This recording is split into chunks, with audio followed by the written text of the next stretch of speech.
നമസ്കാരം. ഏതാനും ദിവസങ്ങൾക്ക് മുമ്പ് പ്രതിപക്ഷ നേതാവിൻ്റെ വസതിയിൽ മകൾ വീണ വിജയന്റെ സാമ്പത്തിക ഇടപാടുകളുടെ വിശദാംശങ്ങൾ ശേഖരിക്കാൻ വേണ്ടി എൻഫോഴ്സ്മെന്റ് ഡയറക്ടറേറ്റ് നടത്തിയ പരിശോധനയുടെ റെയ്ഡിന്റെ അനുരണനങ്ങൾ ഇപ്പോഴും തുടരുകയാണ്. CPIM-ന്റെ സമുന്നത നേതാവായ പിണറായി വിജയനെതിരെയോ അദ്ദേഹത്തിൻ്റെ പാർട്ടിയിലെ ഏതെങ്കിലും നേതാവിനെതിരെയോ ഒരു തരത്തിലുള്ള അന്വേഷണവും ഇതുവരെ ആരംഭിക്കാതിരിക്കവേ എന്തുകൊണ്ടാണ് മകളുടെ അനധികൃത സാമ്പത്തിക ഇടപാടിനെ കുറിച്ചുള്ള അന്വേഷണത്തിൽ CPIM ഇത്രയധികം വിറളി പിടിക്കുന്നത് എന്ന ചോദ്യമാണ് പ്രസക്തം. CPIM-ന്റെ സംസ്ഥാന സെക്രട്ടറി MV ഗോവിന്ദൻ പറഞ്ഞത് ഈ റെയ്ഡ് ഒരു സാർവദേശീയ പ്രശ്നമായി മാറിയെന്നാണ്. ദേശാഭിമാനി വായിച്ചാൽ ലോകത്തെമ്പാടുമുള്ള രാജ്യങ്ങളിലെ കമ്മ്യൂണിസ്റ്റ് പാർട്ടികൾ റെയ്ഡിനെതിരെ പ്രതികരിച്ചതായി കാണാൻ കഴിയും. സ്റ്റാലിൻ്റെയും സോവിയറ്റ് റഷ്യയുടെയും കാലത്ത് ആരായിരുന്നോ പാർട്ടിയുടെ നേതാവ്, അവരായിരുന്നു പാർട്ടിയും സർക്കാരും. അത് തന്നെയാണ് കേരളത്തിലും സംഭവിക്കുന്നത്. ഇന്ത്യയിലെ CPIM എന്ന രാഷ്ട്രീയ പാർട്ടി എന്നാൽ അത് പിണറായി വിജയനാണ് എന്നവർ സമ്മതിക്കുന്നു. എന്നാൽ അറിഞ്ഞോ അറിയാതെയോ ആവേശത്തോടെ ഈ വിവാദത്തിലേക്ക് ഇറങ്ങിപ്പുറപ്പെട്ട സാധാരണ പാർട്ടി പ്രവർത്തകർ വെള്ളം കുടിക്കുകയാണ്. ED ഉദ്യോഗസ്ഥരെ ആക്രമിക്കുകയും അവരുടെ കാറ് തച്ചുടയ്ക്കുകയും ചെയ്ത കേസിൽ ഇന്നലെ 6 പേരെ കൂടി അറസ്റ്റ് ചെയ്തതോടെ ഇതുവരെ അറസ്റ്റിലായി റിമാൻഡിലായിരിക്കുന്നവരുടെ എണ്ണം 25ആയി. 25 പേരും സജീവ CPM പ്രവർത്തകരും പ്രാദേശിക നേതാക്കളുമാണ്.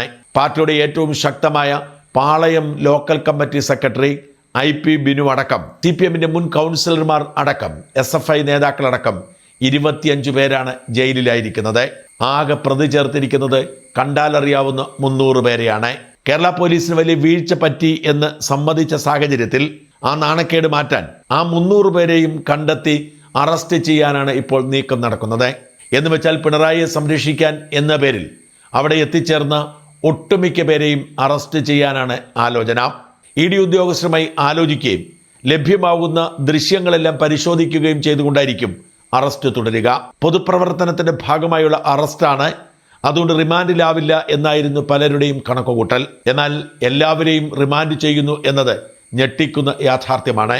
അറസ്റ്റിലാകുന്നവർ 2-3 ദിവസം കൊണ്ട് ജാമ്യമെടുത്ത് പുറത്തിറങ്ങാം എന്ന് കരുതിയെങ്കിലും അത് സാധ്യമല്ല എന്ന് വ്യക്തമായിരിക്കുന്നു. ആദ്യ ദിവസം അറസ്റ്റ് ചെയ്ത 5 പേരുടെ ജാമ്യാപേക്ഷയായിരുന്നു ഇന്നലെ Thiruvananthapuram first class judicial magistrate കോടതിയിലെത്തിയത്. 5 പേരുടെയും ജാമ്യം നിഷേധിച്ചു എന്ന് മാത്രമല്ല, അവർ ചെയ്തിരിക്കുന്നത് സംസ്ഥാനത്തിനെതിരെയുള്ള ഭീകരാക്രമണമാണ്, അതീവ ഗുരുതരമായ കുറ്റകൃത്യമാണ്. ജാമ്യം കൊടുത്താൽ അത് തെറ്റായ സന്ദേശം നൽകും എന്ന ഗുരുതരമായ പരാമർശം കൂടി ജഡ്ജി നടത്തി. എന്ന് വെച്ചാൽ ഇപ്പോൾ റിമാൻഡിലായിരിക്കുന്ന ബാക്കി 20 പേരുടെയും അവസ്ഥ ഇതുതന്നെയാവും.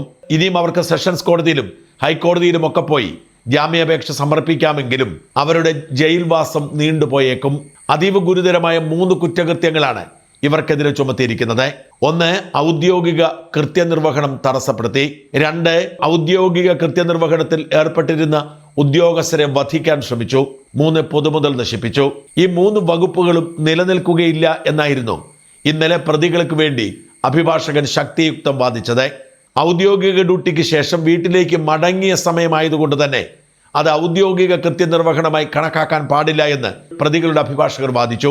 എന്നാൽ ഡ്യൂട്ടി പൂർത്തിയായി രേഖകളുമായി പുറത്തിറങ്ങിയിരിക്കുന്ന ഉദ്യോഗസ്ഥർ അവരുടെ ഓഫീസിലോ വീട്ടിലോ തിരിച്ചു ചെല്ലുന്നത് വരെ ഡ്യൂട്ടി പൂർത്തിയാവുകയില്ലെന്നും അത് ഡ്യൂട്ടി സമയമായി കണക്കാക്കണമെന്നും പ്രോസിക്യൂഷൻ വാദിച്ചു.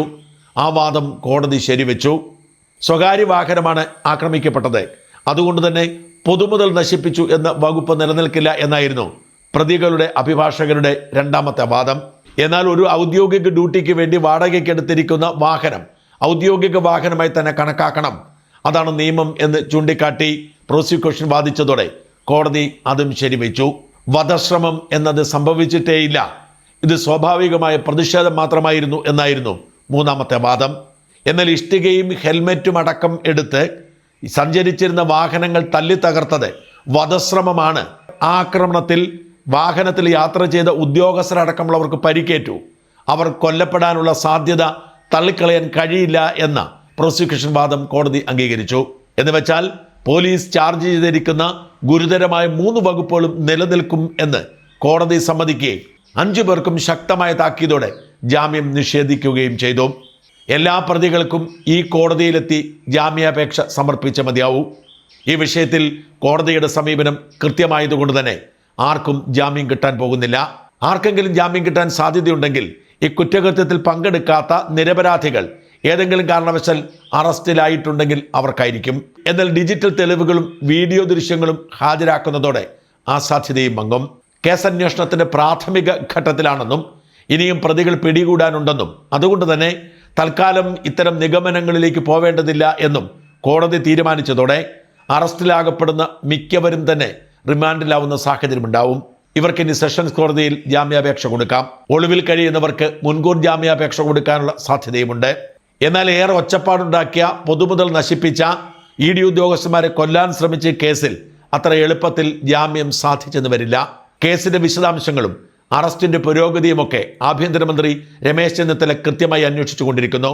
ഉടനടി അന്വേഷണം പൂർത്തിയാക്കി, നടപടിക്രമങ്ങൾ പൂർത്തിയാക്കി കുറ്റപത്രം സമർപ്പിക്കാനാണ് ആഭ്യന്തരമന്ത്രി നിർദ്ദേശം കൊടുത്തിരിക്കുന്നത്. 90 ദിവസത്തിനകം കുറ്റപത്രം സമർപ്പിച്ചില്ലെങ്കിൽ പ്രതികൾക്ക് സ്വാഭാവിക ജാമ്യം കിട്ടുന്നത് തടയാൻ വേണ്ടിയാണ് അന്വേഷണം ദ്രുതഗതിയിലാക്കാൻ ആഭ്യന്തരമന്ത്രി നിർദ്ദേശം കൊടുത്തത്. ചുരുക്കി പറഞ്ഞാൽ ഈ കേസിൽ അറസ്റ്റിലായ സഖാക്കൾ ദീർഘകാലം ജയിലിൽ കിടക്കേണ്ട സാഹചര്യം രൂപപ്പെടുന്നു. ജയിലിൽ നിലവിളിയും നെഞ്ചത്തടിയും പദം പറച്ചിലുമാണ് സംഭവിക്കുന്നത്. അറിയാതെ പെട്ടുപോയതാണ്, ഞങ്ങളെ ഇങ്ങനെ ക്രൂശിക്കരുത് എന്നൊക്കെ ജയിലിൽ കിടന്നുകൊണ്ട് സഖാക്കൾ കരഞ്ഞു പറയുന്നു എന്നാണ് റിപ്പോർട്ട്. 10 വർഷം പിണറായി ഭരിച്ചിരുന്ന കാലത്ത് ആരും തന്നെ ജയിലിൽ പോകുമായിരുന്നില്ല. അഥവാ ആർക്കെങ്കിലും ജയിലിൽ പോവേണ്ടി വന്നാൽ ഉടനടി അവരെ പുറത്തിറക്കാൻ പ്രോസിക്യൂഷൻ സഹായിക്കുമായിരുന്നു. ആ കാലം മാറിയതിൻ്റെ വേദന ഇപ്പോൾ സഖാക്കൾക്കുണ്ട്. പേടി ഇതുവരെ കളത്തിലിറങ്ങാത്ത സഖാക്കൾക്കുമുണ്ട്. പിണറായിയെ ആക്രമിച്ചു എന്ന തരത്തിൽ സംസ്ഥാന വ്യാപകമായി പ്രതിഷേധം സംഘടിപ്പിച്ചെങ്കിലും പലയിടത്തും വിരലിൽ എണ്ണാൻ കഴിയുന്ന ആളുകൾ മാത്രമായിരുന്നു പ്രതിഷേധത്തിൽ പങ്കെടുത്തത് എന്നത് CPIM തിരിച്ചടിയായി തന്നെയാണ് വിലയിരുത്തുന്നത്. ഇതിനിടയിൽ പിണറായിയുടെ മകൾ വീണ വിജയനെതിരെയുള്ള അന്വേഷണം അതിശക്തമായി മുമ്പോട്ട് കൊണ്ടുപോവുകയാണ് എൻഫോഴ്സ്മെന്റ് ഡയറക്ടറേറ്റ്. വീണയുടെ മൊബൈൽ ഫോൺ തുറന്ന് വിശദാംശങ്ങൾ ശേഖരിക്കുകയും ഫോറൻസിക് ലാബിന് കൂടുതൽ റിപ്പോർട്ടിന് വേണ്ടി അയക്കുകയും ചെയ്തു. വീണയുടെ ബാങ്ക് അക്കൗണ്ടുകൾ മരവിപ്പിച്ച ED HDFC ബാങ്കിലുള്ള വീണയുടെ ലോക്കറിലെ വിവരങ്ങൾ ശേഖരിക്കാനുള്ള നീക്കം ആരംഭിച്ചു. വീണയുടെ ഇടപാടുകളുമായി ബന്ധപ്പെട്ട രേഖകൾ ഒരുപക്ഷെ ലോക്കറിൽ ഉണ്ടാവും എന്നാണ് കണക്കാക്കുന്നത്. ഇതിനുള്ള നിയമപരമായ നടപടിക്രമങ്ങൾ ആരംഭിച്ചു കഴിഞ്ഞിരിക്കുന്നു. ഈ പരിശോധനകൾക്കെല്ലാം ശേഷം വീണയ്ക്ക് നോട്ടീസ് അയച്ച് വിളിച്ചു വരുത്തി വിശദമായി ചോദ്യം ചെയ്യാനാണ് ആലോചന. ഇതിനിടയിൽ വീണയുടെ പേരിലോ വീണയുടെ അടുത്ത ബന്ധുക്കളുടെ പേരിലോ ഉള്ള സ്വത്തുക്കളൊക്കെ മരവിപ്പിക്കുന്നതിനെക്കുറിച്ചുള്ള ആലോചനകളും ശക്തമാണ്. ഒരുപക്ഷെ വീണയുടെ ഇടപാടുമായി ബന്ധപ്പെട്ട് വീണയുടെ പിതാവ് പിണറായി വിജയന്റെയും ഭർത്താവ് മുഹമ്മദ് റിയാസിന്റെയും സ്വത്തുക്കൾ കൂടി മരവിപ്പിച്ചാൽ അതിശയിക്കേണ്ടതില്ല. ഇതിനോടകം ഏതാണ്ട് 18 കോടിയിലധികം രൂപ വരുന്ന ബാങ്ക് അക്കൗണ്ട് ഇടപാടുകൾ മരവിപ്പിച്ചിട്ടുണ്ട്. വീണയുടെ മാത്രം ഉടമസ്ഥാവകാശത്തിലുള്ള എക്സാലോജി കമ്പനി വഴിയായിരുന്നു കള്ളപ്പണ ഇടപാട് നടത്തിയതെന്ന് എൻഫോഴ്സ്മെന്റ് ഡയറക്ടറേറ്റും സീരിയസ് ഫ്രോഡ് ഇൻവെസ്റ്റിഗേഷൻ ഓഫീസും കണ്ടെത്തിയിട്ടുണ്ട്. 2017 മുതൽ 2021 വരെയുള്ള കാലയളവിൽ കരിമണൽ കർത്തയ്ക്ക് അനധികൃതമായ സൗകര്യങ്ങൾ ചെയ്തു കൊടുത്തതിന് പ്രതിഫലമായി പിണറായി വിജയൻ അടക്കമുള്ള പല നേതാക്കളും മാസപ്പടി വാങ്ങിയതിനൊപ്പം തന്നെ പിണറായിയുടെ മകൾക്ക് ബാങ്ക് അക്കൗണ്ടിലൂടെ ഇടപാട് നടത്തിക്കൊടുത്തു. ഒരു മാസം 5 ലക്ഷം രൂപ വീണയ്ക്ക് IT കൺസൾട്ടന്റ് എന്ന നിലയിലും 3 ലക്ഷം രൂപ വീണയുടെ കമ്പനിക്ക് IT സർവീസ് എന്ന നിലയിലുമാണ് കൊടുത്തത്. 2019 ഇൻകം ടാക്സ് ഡിപ്പാർട്ട്മെന്റ് റെയ്ഡ് നടത്തിയതിനു ശേഷം എക്സാലോജിക്കിനുള്ള പണം കൊടുപ്പ് നിർത്തിയെങ്കിലും വീണയ്ക്കുള്ള പണം 2021 വരെ തുടർന്നു.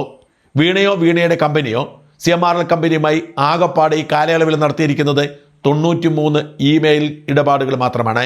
ഇവയെല്ലാം തന്നെ ഇൻവോയ്സ് അയച്ചു കൊടുക്കാനാണ്. അവർ തമ്മിൽ എന്ത് IT ഇടപാടുകളാണ് നടത്തിയത് എന്നതിൻ്റെ ഒരു ഇമെയിൽ പോലും ED കണ്ടെത്തിയിട്ടില്ല. അതേക്കുറിച്ചുള്ള ചോദ്യങ്ങൾക്ക് വീണ മൗനം പാലിച്ചു. എന്ന് വെച്ചാൽ ഒരു ഇടപാടും നടത്താതെയാണ് മാസം 8 ലക്ഷം രൂപ വീതം ഈ കമ്പനിയിൽ നിന്നും കൈപ്പറ്റിയതെന്ന് വ്യക്തമായിട്ടുണ്ട്. 2,78 ലക്ഷം രൂപയാണ് ഇങ്ങനെ അനധികൃതമായി വീണ പിണറായി നൽകുന്ന സേവനത്തിന്റെ ഭാഗമായി കൈപ്പറ്റിയത്. ഇതുകൂടാതെ ഒരു വ്യാജ സോഫ്റ്റ്വെയർ വഴി സർക്കാർ NOCയോ മറ്റ് സൗകര്യങ്ങളോ ചെയ്തു കൊടുത്ത അനേകം വിദ്യാഭ്യാസ സ്ഥാപനങ്ങളിൽ നിന്നും അനധികൃതമായി പണം ശേഖരിച്ചിരിക്കുന്ന വിവരവും ED അന്വേഷിക്കുന്നുണ്ട്. തൽക്കാലം അതിന്റെ വിശദാംശങ്ങൾ പുറത്തു വന്നിട്ടില്ലെങ്കിലും അതും അന്വേഷണ പരിധിയുടെ ഭാഗമാവും. ഇതിനിടയിലാണ് BJP നേതാവ് ഷോൺ ജോർജ് പുതിയൊരു പരാതിയുമായി രംഗത്തെത്തിയത്. അബുദാബി കൊമേഴ്ഷ്യൽ ബാങ്കിൽ വീണ വിജയനും മുൻ ബന്ധുവായ സുനീഷിനും സംയുക്തമായി ഒരു ബാങ്ക് അക്കൗണ്ട് ഉണ്ടെന്നും അതിലൂടെ കോടികളുടെ രൂപ മറിഞ്ഞിട്ടുണ്ടെന്നും അത് കാനഡയിലേക്കും മറ്റ് രാജ്യങ്ങളിലേക്കും ഈ അക്കൗണ്ടിലെ പണം കൊണ്ടുപോയിട്ടുണ്ടെന്നുമാണ് ഷോൺ ജോർജിന്റെ ആരോപണം. ഈ ആരോപണം ആവർത്തിച്ചുകൊണ്ട് ഷോൺ ജോർജ് വീണ്ടും EDക്ക് പരാതി കൊടുത്തു. ഈ പരാതിയും ED അവരുടെ അന്വേഷണത്തിന്റെ ഭാഗമാക്കാനും വിശദാംശങ്ങൾ ശേഖരിക്കാനും ആരംഭിച്ചിരിക്കുന്നു എന്നാണ് റിപ്പോർട്ട്. പിണറായി വിജയന്റെ 10 വർഷത്തെ ഭരണകാലത്ത് അഴിമതി നടത്താൻ മകളെ ബിനാമിയായി ഉപയോഗിച്ചത് എങ്ങനെ എന്നതിന്റെ ഞെട്ടിക്കുന്ന തെളിവുകൾ വരും ദിവസങ്ങൾ പുറത്തു വരും.